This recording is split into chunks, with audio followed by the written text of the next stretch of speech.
Buffalo Sabres. We're proud to select from the Kelowna Rockets, Tyler Myers. Luke Shin. Madison Bowie. Duncan Keith. Kelowna Rockets, Shea Weber. Lorne Frey's eye for talent is unparalleled, especially in spotting defensemen. He's signed Duncan Keith, Shea Weber, and Josh Georges after all were passed over in the WHL draft. He did select Luke Shen, Tyler Myers, Tyson Barrie, Damon Severson, Madison Bowie, and many more. Kelowna has been a WHL powerhouse for more than a decade, thanks in large part to its head scout. Normally we're looking at what we think is the best player, and we'll lean probably to a defenseman maybe 70% of the time. We've always believed that we don't have a good defense.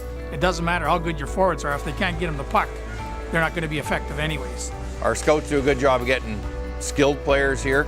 Our coaches do an amazing job of developing them into players. When kids get drafted to Kelowna, especially defensemen, it's a little easier to convince them to come play here because of the history of the Rockets and what they've done as far as developing defensemen. Lorne started his career in 1975 as a head coach for the Estevan Bruins before moving back home to Swift Current. There he became the top recruiter for the Broncos and developed the scouting philosophy that has served him so well. Size has never been an issue with me, and I think it goes back to maybe the Scotty Kruger time and how good he was at 5'6" or whatever, and how dynamic he was, and from there I sort of learned, well, it doesn't matter how big you are, it's how good you are.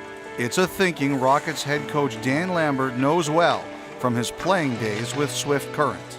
It's fair to say that he was ahead of his time because he was all about the D-men being active and having good, small, skilled players, and that's what his vision of the game was, and certainly for us in Swift Current, it was a big asset to have.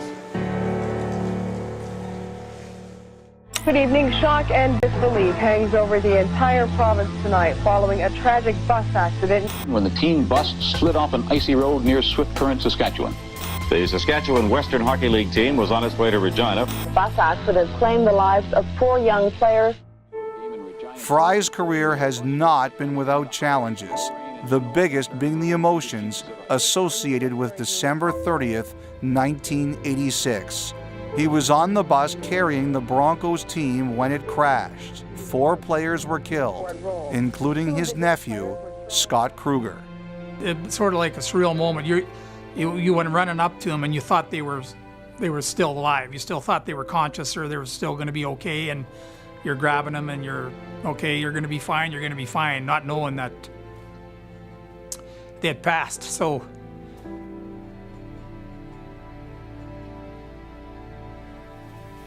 sorry guys, hard to talk about, but you always thought that they were going to be okay. Despite the horror of that night, the Broncos finished out the season making a run to the playoffs. 2 years later, the team that Frey helped to build won the Memorial Cup. And I know when we won, I know the kids that were on that bus.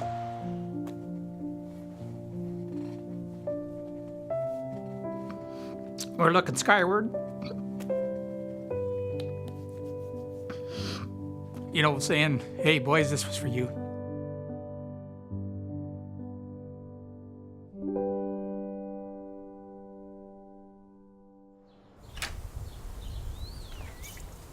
For close to 30 years, Lorne has been leaving his house to scour arenas for the next big talent. He is a visionary, a scouting genius that has been the guiding light to many NHL players. It's one of those things I don't think I could say where I'd be today without Lorne Frey. Without him, I wouldn't have had a chance. Maybe I wouldn't have been able to play in the Western League. He's a soft-spoken, quiet guy that, for whatever it is, just can find those diamonds in the rough. He's got a good sense of humor. He's a great eye for hockey. He's just an amazing guy. There's not a bad bone in his body. He's a brilliant hockey mind, and he's one of those guys that you can't not get along with. He always puts a smile on your face.